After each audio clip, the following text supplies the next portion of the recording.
ভারত শাসিত কাশ্মীরের পহেলগামে গত ২২ এপ্রিল ভয়াবহ সন্ত্রাসী হামলায় ২৬ জন নিহত হন।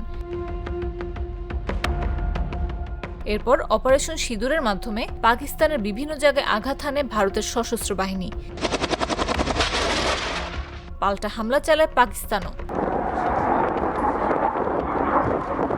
দুই পক্ষের মধ্যে যুদ্ধবিরতি ঘোষণা হলেও উত্তেজনার পারদ এখনো চড়া।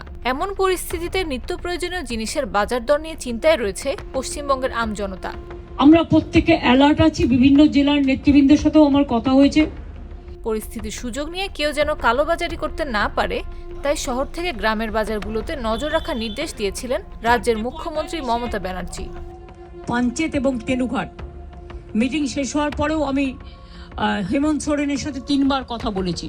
দেশের এই পরিস্থিতিতে অসাধু ব্যবসায়ীরা যুদ্ধের জিগির তুলে অত্যাবশ্যকীয় বিভিন্ন পণ্য, খাদ্য সামগ্রীর দাম বাড়িয়ে মোটা অঙ্কের মুনাফা লোটার চেষ্টা করতে না পারে, তার জন্য যথাযথ ব্যবস্থা নেওয়ার নির্দেশ দেন তিনি। অলরেডি আমাদের 24/7 মনিটরিং চলছে, টাইম টু টাইম কি অবস্থা।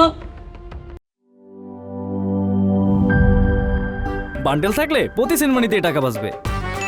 বিকাশ সেনমানি বান্ডিল কিনে জিতুন প্রতি লেনদেনে।